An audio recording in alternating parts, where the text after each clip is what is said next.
প্রিয় দর্শকবৃন্দ, স্বাগত জানাচ্ছি আজকের বাংলাদেশ প্রতিদিন অনুষ্ঠানে। বাংলাদেশ প্রতিদিন বাংলাদেশের সর্বশেষ ঘটনাবলী, বাংলাদেশের রাজনৈতিক অবস্থা, জরুরি আইন এবং সর্বশেষ পরিস্থিতি, বিভিন্ন খবরের পেছনের খবর। এবং প্রিয় দর্শক, আপনাদের সজীব এবং প্রাণবন্ত অংশগ্রহণ এবং এই স্টুডিওতে উপস্থিত সম্মানিত প্যানেল সদস্যদের আলোচনা, এই নিয়ে প্রতিদিনের বাংলাদেশ প্রতিদিন। প্রিয় দর্শক, আজকে আমার সঙ্গে স্টুডিওতে উপস্থিত রয়েছেন, প্রথমেই বামে রয়েছেন জনাব এম এ গনি। জনাব গনি সর্ব ইউরোপীয় আওয়ামী লীগের সাধারণ সম্পাদক, আপনাদের সকলের পরিচিত। জনাব এম এ গনি একজন প্রাজ্ঞ রাজনীতিবিদ। জনাব এম এ গনি, আপনাকে স্বাগত জানাচ্ছি। ধন্যবাদ। আমার বাংলাদেশ প্রতিদিন আজকের অনুষ্ঠানে প্রথম পর্বটি আমরা আধা ঘন্টা একটি অংশ রেখেছি, পরের পর্বটি আমরা 1 ঘন্টা 15 মিনিট নিয়ে দ্বিতীয় অংশটি সাজিয়েছি। এবং প্রথম পর্বে আমার আরেকজন অতিথি এই প্রথম পর্বের জন্য যোগ দিয়েছেন, যিনি জনাব প্রকৌশলী বাদুর রহমান খান। প্রকৌশলী বাদুর রহমান খান গতকালও বাংলাদেশ প্রতিদিন অনুষ্ঠানে ছিলেন, কিন্তু তার একটি অংশ নিয়ে আজকে আমরা প্রথম অংশটি রেখেছি। তিনি মালয়েশিয়া বিএনপির সভাপতি এবং এশিয়া প্যাসিফিক অঞ্চলের বিএনপির প্রধান সমন্বয়কারী জনাব প্রকৌশলী বাদুর রহমান খান। আপনাকে স্বাগত জানাচ্ছি। জনাব প্রকৌশলী বাদুর রহমান খানকে আজকে প্রথম পর্বে আমরা আমন্ত্রণ জানানোর উদ্দেশ্য হচ্ছে বর্তমানে বাংলাদেশের যে রাজনৈতিক অবস্থা, তার পেছনে যে কতগুলো ঘটনা বহুল আলোচিত।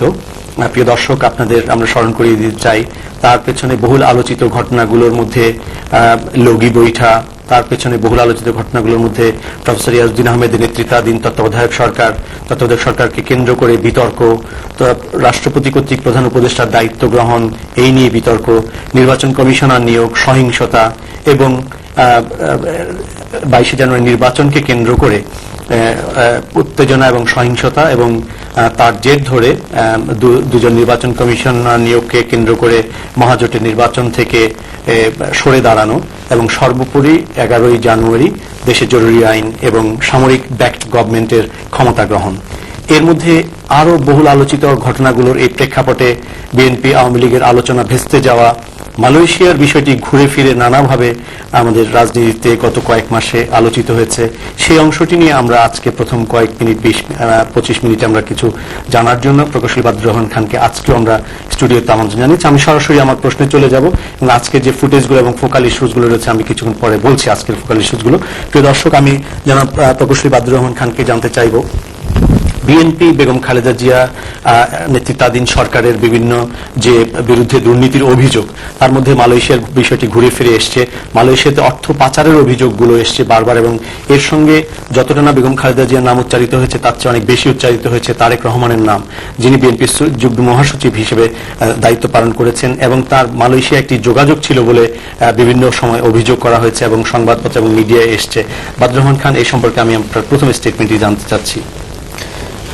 পত্রপত্রিকায় যে খবরগুলো এসছে এটা আসলে অনেকটা রাজনৈতিক। বিএনপি সরকার ক্ষমতা আসার পরে 2001 সালে নির্বাচন পরে প্রথম স্টেটমেন্টটা দিয়েছিলেন তৎকালীন বিরোধী দলীয় নেত্রী শেখ হাসিনা। উনি পত্রিকায় বললেন যে মালয়েশিয়াতে তারেক রহমানের টাকা পাচার করছেন মালয়েশিয়াতে। তার আগে আমি একটা জিনিস ক্লিয়ার করে নিচ্ছি যে এখানে দুর্নীতির দুইটা নাম আপনি উচ্চারণ করলেন। একটা নাম এসছে আমাদের তৎকালীন প্রধানমন্ত্রী চেয়ারপারসন সাবেক প্রধানমন্ত্রী বেগম খালেদা জিয়ার নামে, আরেকটা আসছে আপনার তারেক রহমানকে নিয়ে। তো প্রথমে আমি বলতে চাচ্ছি যে খালেদা জিয়ার নামে মালয়েশিয়াতে টাকা পাচার হয়েছে এটা কখনো কেউ বলেননি, এবং এটা সুতরাং ওই অংশ আমরা খালেদা জিয়াকে মুক্ত করে দিতে পারি যে ওনার মালয়েশিয়াতে দুর্নীতির কোনো টাকা পয়সা উনি পাচার করেননি বা এটা আসেওনি। যেটা আসছে বারবার সেটা হচ্ছে তারেক রহমানকে নিয়ে। তারেক রহমান মালয়েশিয়াতে প্রথম আসছিলেন 1997-এ। ইনি 12 থেকে 13 বার টোটাল উনি মালয়েশিয়াতে আসছেন। তো ওনার এই মালয়েশিয়া আসার কারণ বা এগুলো যদি সময় থাকে বলা যাবে, বাট যে অভিযোগটা ওনার বিরুদ্ধে এনেছেন সংক্ষেপে শেখ হাসিনা, সেটা হচ্ছে যে একবার বলছেন 3000 কোটি টাকা, একবার বলছেন 5000 কোটি টাকা, একবার বলছেন 11000 কোটি টাকা।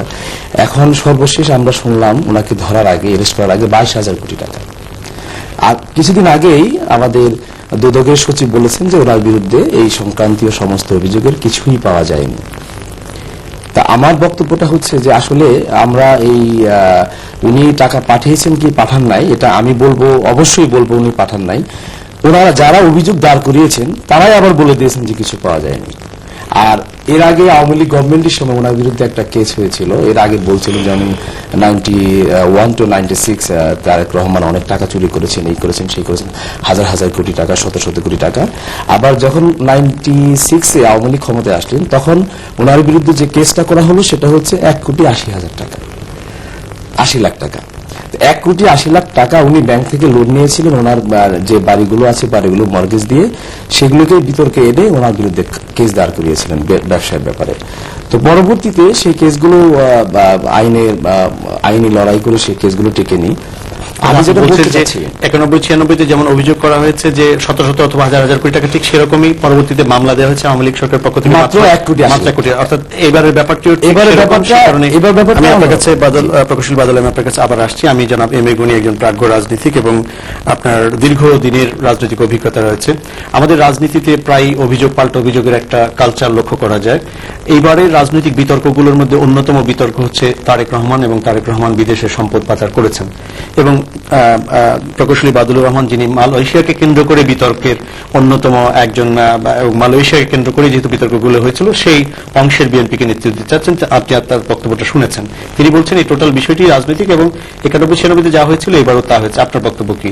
আমার বক্তব্য ভেরি সিম্পল। মিঠুন ভাই, এই যে বাদল ভাই যে কথাটা বললো, আপনার একটু মনে থাকতে পারে তারেক রহমান একটা পাবলিক মিটিং এ বলেছে যে শেখ হাসিনার আমাদের নেত্রীর বাড়ি আছে লন্ডনে এবং আমেরিকাতে, আর আমরা সেটা চ্যালেঞ্জ করেছিলাম তাকে। কিন্তু একটা জননেত্রী শেখ হাসিনা মালয়েশিয়াতে আমাদের একটা ইন্টেলিজেন্স ব্রাঞ্চে কাজ করে, এই কথাটা ঠিক নয় যে সে টাকা পাচার করে, টাকা পাচার করেছে। এখন যে কথাটা হলো, যখন একটা কেস আপনি করবেন, you must be documentary evidence, এবং এই দুজনকে না হলে ওকে কারাগারে রাখতো না। তারা আস্তে আস্তে সব ডকুমেন্ট যখন আনবে, যেদিন ফাইনালি, সেদিন তারা বলবে যে দিস ইজ দ্য ডকুমেন্ট। তো এটার জন্য আমার মনে হয় ঠিক এমনভাবে মরে যায়, চলবে না যে কিছুই করেনি, নিশ্চয় দেয়ার সামথিং দেয়ার। এ ব্যাপারে আপনারা কি কোনো প্রমাণ ইতিমধ্যে বিজেপির উদ্দেশ্যে প্রকাশ করেছেন কিনা? আমরা যখন কেসটা করেছিলাম তখন তো অ্যান্টি কারাপশন কাজ করতে দেওয়া হয়নি মদন সাহেবকে। অ্যান্টি কারাপশন সে নিজেই বলছে যে যত ফাইল দিয়েছি আমরা, সে ফাইল ফেরত আসেনি। During that period of the government, anti corruption was absolutely useless. তারা কোনোদিনও সে পৌঁছে যেতে পারেনি। অ্যান্টি কারাপশনের চেয়ারম্যান নিজেই বলেছে, এটা তো সবাই জানে। আমি আপনার কাছে আবার আসছি। জনাব বাদুর রহমান খান, আপনি যে কথাটি বলছিলেন যে এটি সম্পূর্ণ একটি রাজনৈতিক অভিযোগ এবং এর সপক্ষে আপনি দুদক সচিবের বক্তব্যটি উল্লেখ করতে চেয়েছিলেন, কিন্তু রাজনৈতিকভাবে একটি অভিযোগ যখন দাঁড়িয়ে যায়, জনকরি বলছেন যে এর জন্য অপেক্ষা করতে হবে তদন্ত শেষ না হওয়া পর্যন্ত কি ব্যাপারে। তো সেই ক্ষেত্রে তিনি এখন প্রায় বেশ কয়েক মাস জেলে রয়েছেন এবং তিনি এর আগের সরকারের সময় বিএনপি এবং 4 দলীয় জোট সরকারের সময় তিনি মন্ত্রিত্ব অথবা এমপি আমরা কোথাও প্রাতিষ্ঠানিক পদে না দেখলেও তিনি ক্ষমতা ব্যবহার করেছেন, অথবা রাজনৈতিকভাবে যেটি সমালোচিত হয়েছে যে তিনি ক্ষমতার অপব্যবহার করেছেন। এই ব্যাপারে মালয়েশিয়াতে শিল্প প্রতিষ্ঠান গড়ার যে অভিযোগটি এসছে অথবা কোম্পানি গঠনের যে অভিযোগটি এসছে, সে ব্যাপারে আপনার বক্তব্য কি? আমরা যারা বাইরে থাকি, বিশেষ করে লন্ডন, আমেরিকা, মালয়েশিয়া বা এইসব দেশে এই সমস্ত অভিযোগগুলো বুঝতে খুব সুবিধা। আপনি যখনই বলবেন যে একটা কোম্পানি গঠন করেছেন, এটা রেজিস্টার অফ কোম্পানি থাকে সেখানে, তো এখানে এটা দেখা খুব সিম্পল। একটা লয়ারকে অ্যাপয়েন্টমেন্ট দিলে, একটা সেক্রেটারিকে অ্যাপয়েন্টমেন্ট দিলে 2 মিনিটের ভিতরে আরওসিতে গিয়ে by name, by passport number এটা বের করা যেতে পারে, খুব সিম্পল। এখানে বিতর্কের কোনো কিছু নাই। বাংলাদেশে রাজনৈতিকভাবে এটা বিতর্ক হতে পারে, কারণ বাংলাদেশের মানুষ খুব প্রোপাগান্ডাকে খুব সহজেই তারা হয় বিশ্বাস করে, না হয় আলোচিত করে। এখন সেই প্রোপাগান্ডা জনাব গনি যেটি বলেছেন যে তারেক রহমান সাহেব নিজে, তিনি সাবেক প্রধানমন্ত্রী শেখ হাসিনা, তিনিও একজন সিনিয়র রাজনৈতিক নেত্রী, তার সম্পর্কে বলেছেন যে তার ইউকে এবং ইউনাইটেড স্টেটসে বাড়ি আছে। অর্থাৎ সেই অভিযোগ তো আপনাদের দলের বিরুদ্ধেও এবং আপনাদের নেতাদের বিরুদ্ধে রয়েছে। হ্যাঁ, আমার বক্তব্যটা হচ্ছে যে আমি যদি আমার কাছে কোনো প্রুফ না থাকে, আমি এই প্রুফের সপক্ষে বক্তব্য দেব না। আমি একটা অনুষ্ঠানে বাংলাদেশে গিয়েছিলাম, যেখানে তারেক রহমান নিউ ইয়র্কের একটা অ্যাড্রেস সহকারে একটা বাড়ির নাম বলেছিলেন, যদিও সেই সংক্রান্তীয় প্রমাণিত আমার কাছে নেই, আমি শুনেছি। আর শেখ হাসিনা যেরকম, যদি ব্যাপারটা এরকম হয় যে তারেক রহমান একটি মিথ্যা অভিযোগ শেখ হাসিনার বিরুদ্ধে দিয়েছেন, তাহলে ওটা যদি এভাবে বলা হয়, প্রমাণ নাই, তাহলে তারেক রহমানের বিরুদ্ধেও যদি কোনো সাক্ষ্য প্রমাণ বা কোনো প্রমাণাদি না থাকে, তাহলে সেটাও মিথ্যা। এটা ভাইস ভার্সা, দুটি পলিটিক্যাল স্টেটমেন্ট হতে পারে। আমার বক্তব্য হচ্ছে, যেটা গনি ভাই একটু আগে বললেন, আমি